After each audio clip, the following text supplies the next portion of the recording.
ወይዘሮ ማርታ በስልካቸው በዳጣ ስልክ ውስጥ ውሃን እንድትከፍትላቸው ፓተርኑን ካደረጉ በኋላ ያዩትን ነገር ምን አስደነገጣቸው? ለአቶ ደረጀስ ደስታ እንዴት ሆነ የሚለውን ነገር እንግዲህ እስከ መጨረሻ ስትከታተሉ ታገኙታላችሁ። በነገራችን ላይ ዳጣዬ እና ሰላም አቶ ደረጀ የጭንቀታቸው አንዱ ክፍል ስለተወገደላቸው ደስ ብሎናል። በደስታ ተውጠዋል። ጭንቀቷ ከዚህ በኋላ ይብቃ ለምትሉ ልጆች እንኳን ደስ አላችሁ። እኛም ደስ ብሎናል። እንግዲህ አቶ ደረጀ አንደኛውን ፓርት ተገላግለዋል። ሁለተኛና ሶስተኛ ይቀራቸዋል። ለወይዘሮ ማርታ መናገርና የወንዱን ልጅ ደግሞ አባትነት ደግሞ ማሳወቅ የሚለው ነገር ነው። በተለይ ለወይዘሮ ማርታ መናገሩ ሳይሆን የከበዳቸው ከፈጣሪ ጋር የሚጠየቁበት ኃጢአታቸውን መናዘዝ ነው የቀራቸው።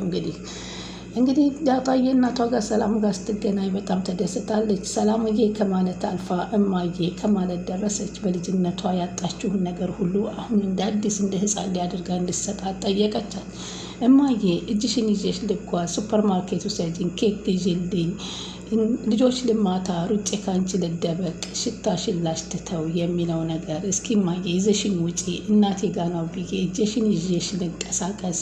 በልጅነቴ ብዙ ያጣሁት አለ። ጓደኞቼ ከሰው ጋር ተጣልተው ሲሸሹ ከእናታቸው ሲሸጎጡ እኔ ዝም ብዬ አለቅስ ነበረ። ብዙ ነገር አልፎብኛል። የፈለጉትን ወላጆቻቸው ሲገዙላቸው፣ ሲያዝናኗቸው፣ ሲያጫውቷቸው ይሄን አላየሁም በማለት እንግዲህ ያላትን ብሶት ስትነግራት እሷም ይቅር በይኝ ከማለት ውጭ ምንም አልልሽም እባክሽ ይቅር በይኝ በማለት ተማጽናታለች። እሷ በፍጹም እማዬ የኔ ውድ እውነት የኔ እናት ነሽ ወይ ስትል አሁንም አላመንሽኝም እንዴ ዳጣዬ? አዎ ያንቺ እናት ነኝ። ይህንን ላደረግኩት ይቅርታ አድርግልኝ። ይህንንም ደረጃ አስገድዶኝ ነው እንጂ ለአንቺ ለመደበቅ ብዬ አይደለም በማለት ብዙ ትማጸናታለች። ሆኖም ግን ዳጣ ያለፈውን ታሪክ እንደ አዲስ አንስታ መውቀስም መክሰስም አትችልም። እንደውም የተመኘቻትን ሰላምዬ እናቴ ብትሆን ብላ ስላሰበቻት የተመኘችውን ስላገኘች በጣም ተደስታለች። ወይዘሮ ማርታ አቶ ደረጀ እየተጨነቁ እያለ እንግዲህ ወደ ሰላም ቤት ልደውልላት ሲል እንዴ ወደ ሰላም ደውል ሲሉ አልደውልም፣ ይዘኸኝ ሂድ ስልህ አልሄድም፣ ምንድን ነው ያለበት ችግር በማለት ትጠይቀዋለች። እባክሽ አንቺ ዝም በይ፣ ምንም ችግር የለብኝ። ምናልባት ሰላምን ስለምትወዳት ወደ ሰላም ሄዳ ከሆነ ነው። ታዲያ አብረን እንሂድ ብዬ ደውል ብልህ እምቢ ብለህ አልመለስከኝም እንዴ በማለት ትወቅሰዋለች። እስኪ በዚህ ሰዓት አሁን ማርታ ዝም ልትይ ትችያለሽ በማለት ይናገራታል።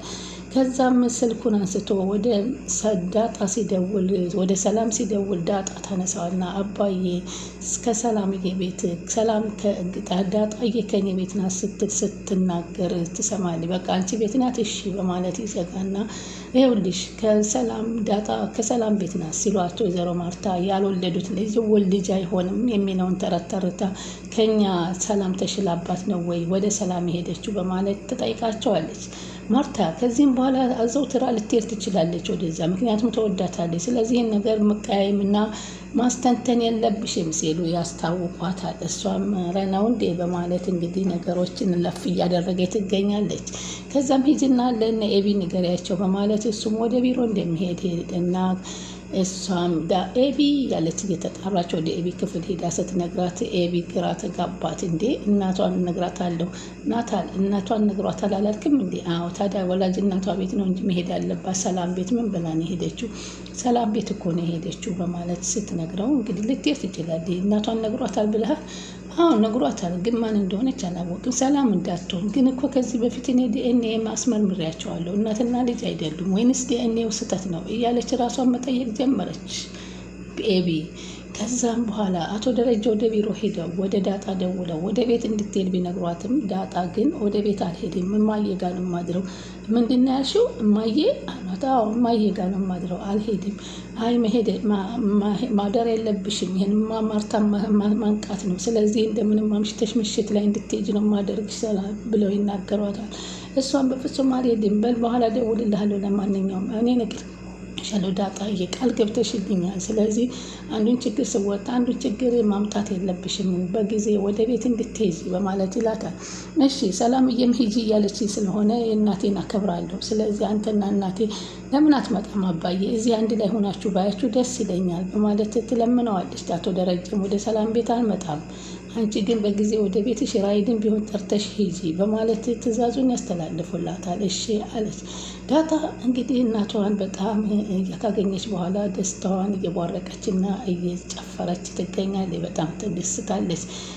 በዛው ልክ ሰላምም በቃ ይሄው ልጅሽ ጩጬውም የኔ ልጅ ነው ወይ ብላ የኔ ወንድም ነው ወይ ብላ ስትጠይቃት አዎ ጩጬውም ያንቺ ወንድም ነው በማለት ትነግራታለች።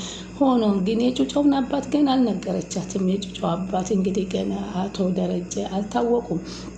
ወይዘሮ ማርታ ግራ እየተጋቡ ይገኛሉ። እንዴት ነው ታዲያ በደረቅ ሌሊት ተነስታ ወደ ሰላም ቤት ሄደችው እያሉ ይጠይቃሉ። እሷም ደግሞ ገና በሌሊቱ 11 ሰዓት ጨለማ በሆነበት ሰዓት ገዙ እንዳያያት ተደብቃ እንደሄደች ለሰላም ትነግራታለች። ሰላምም እባክሽ ደረጀ ብዙ ጊዜ አስጠንቅቆኝ ነው እና ይህን ነገር ያደረኩት ይቅርታ አድርጊልኝ ያለ ደጋግማ ትጠይቃታለች። እማዬ በቃ እማዬ ልበልሽ የኔ ውድ ልበልሽ እያለች በቃ በመሳምና በመጨምጨም ምንም ሊወጣላት አልቻለም። ከዛም ሰላም ሁኔታዋን አየችና እሺ ልጁን የት ልሄድ ነው ብዬሽ ነበር ግን እንሂድ እንዴ እንውጣ ሱፐር ማርኬት እንሂድ ኬኩን ልግዛልሽ ከምትፈልጊውን ነገር ልግዛልሽ ላዝናናሽ ደግሞ አንዱን በደስታ በቡጤ ብዬ ደግሞ አንቺ ከርቸሌ ላስገባ ወይንስ እኔ ከርቸሌ ልግባ በተገናኘንበት ሰዓት በቃ ትቼዋለሁ እማዬ ሌላ ጊዜ እንዝናናለን በማለት ትቀይረዋለች ሀሳቡን።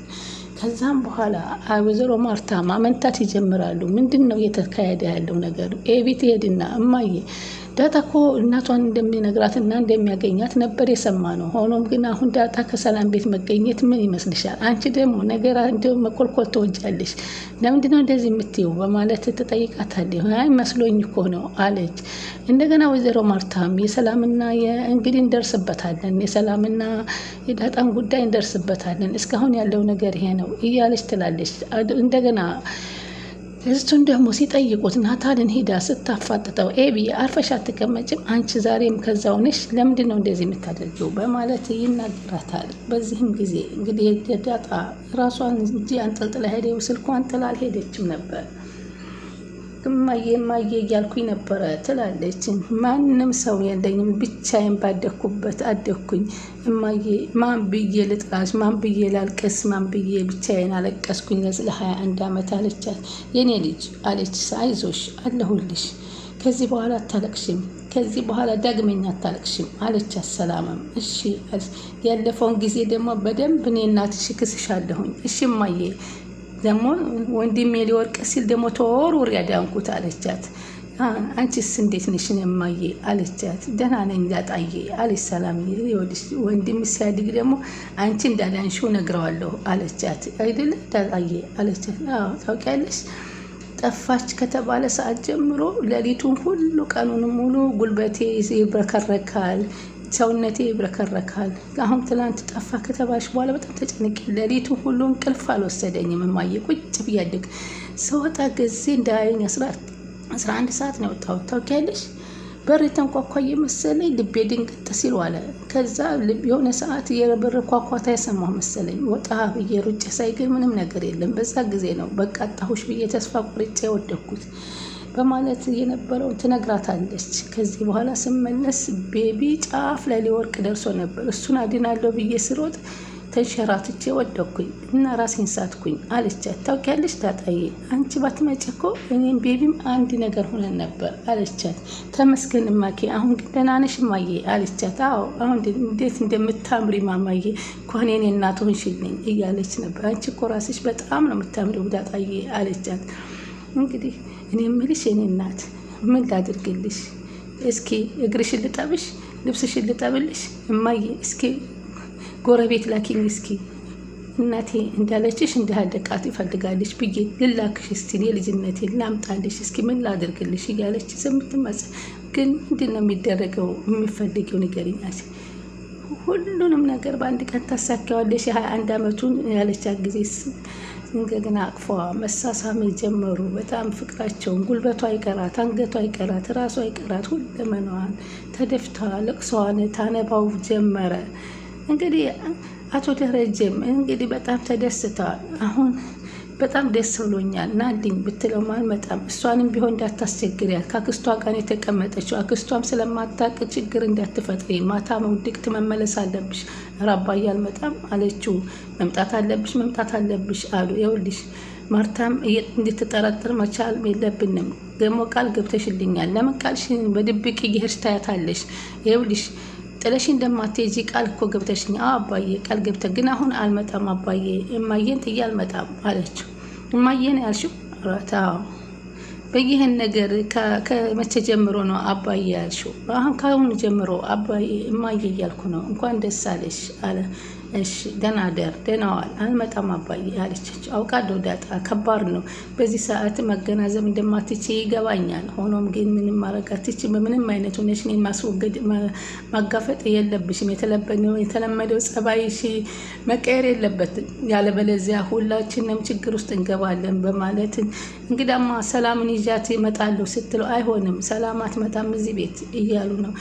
እንግዲህ አሁን ወይዘሮ ማርታም ልጁን ክትባቱን ልጠይቃት እሷንም ናፍቃኛል ሊያት ስትል አትሄጂም፣ እዚህ ትመጣለች። አትመጣም። ለምንድን ነው አንተ ግን ለምንድን ነው ሰላም ስትነሳና ስለ ሰላም ስትጠይቅ እንደዚህ የምትናገረው ነገር ግራ አጋባል። ከዚህ በኋላ ትዳር ያላት ቤት የላት ቤተሰብ የላት እንዴት እንተዋታለን? ታዲያ የራሷን ህይወት ኖር፣ ባል ታግባ፣ ልጅ ትውለድ፣ ሚስት ቤት ስራ፣ እኛ ምን እናርጋት? እኛ እኮ አለችና አሁን ለዛለችን ከሁለት ሰራተኛ አንችልም። ምን እያልሽ ነው በማለት ይላታል። እሷም ግራ ትጋባል። ልጅ ወለድሽ አውጥተን እንጥላት ነው? እንዴት ነው? እንጠይቀበታለን። 22 ዓመት ጊዜዋን እኮ ከኛ ጋር ነው ያሳለፈችው አለች። ምንም ንግግር አያስፈልግም፣ እንነጋገርበታለን። ምንም ንግግር ትሰማኝ። ፈጣሪ እኮ አብዝቶ ሲሰጠን ሰው እንድታስጠጋበት እንጂ በር ዘግተህ ብቻህ እንድትኖርበት አይደለም አለች ወይዘሮ ማርታ። እሺ ለማንኛውም ዳጣ ስለተገኘች እኔ አሁን ደስ ብሎኛል። ያንን እንመካከርበታለን እንዴ። ስለዚህ ሰላም እዚህ ቤት ትምጣ እያለች ነው ወይዘሮ ማርታ። የሰላም መምጣት ደግሞ ሌላ ችግር ይፈጠራል። አንቺንም እኮ ትወድሻለች፣ አንቺንም እኮ ታከብርሻለች። እኩል እኮ ነው አንቺንና ሰላም በአንድ ቀን ያወቀቻችሁ። ስትታመም ግን ሮጣ ሄደችው ሰላም ቤት ነው አለች ወይዘሮ ማርታ። ከዚህም በኋላ ብዙ ምክንያት አትቀየሚያት፣ አዘውትራ ልትሄድ ትችላለች ያልኩሽ እኮ አላት። አይ ችግር የለውም ደሬ አለች ወይዘሮ ማርታ። ለነገሩ ሰላምዬም እዚሁ ስለምትመጣ ችግር የለውም ማለች። እዚሁ ታገኛታለች። ሰላም እዚህ ቤት በፍጹም አትመጣም እያሉ አሁንም ደጋግሞ ይናገራሉ። የቤት ሰራተኛ እንዲሁ ለዛ አለችን ለምንድን ነው የሚመጡት እያሉ ይከራከራሉ። ስለዚህ ከዚህ በኋላ ሰላም እኮ እንደ ሰራተኛ አይደለም የምትታየው። እንደ 20 ዓመት እኮ እድሜዋን በላ ነው አይገባህም እንዴ አለችው። ከዚህ በኋላ ሰላምን አይዞሽ ብለን በምንችለው ነገር መገደፍ አለብን። እዛው እንዳለች እንገድፋታለን እንጂ እዚህ አትመጣም፣ እንረዳታለን። ግን ራሷን ችላ ቤት ተከራይታ መኖር ትችላለች አሉ። ቆይ ግን ደሬ ስለ ካለ ሰባይ ካለ ባህሪ ካለ ልምድህ ከሰላም ላይ ለምንድን ነው እንደዚህ ጥምድ አድርገህ የጠላሃት አለችው። እሳቸው ግን ጠልቷቸው ሳይሆን ነገሮች እንዳይወጡበት ስለፈሉ ነው እንጂ እንደውም ሁለተኛ ሚስት አግብተው ቢያገቧት አሁንም ድረስ የሚወዷት ሰላም ናት። እንግዲህ ሰላም ከዚህ ቤት ካመጣን ሌላ ጊዜዋን ዘረፍናት ማለት ነው። ስለዚህ እዛው ትሆን ብለዋል። እንግዲህ የወይዘሮ ማርታ በስከ መጨረሻ ፎቶግራፉን ያየችው የዳጣንና የናታልን የመሳሳም ፎቶ ነው። በዚህ ነው የደነገጠችው። አቶ ደረጀ ግን በጣም ተደስተዋል።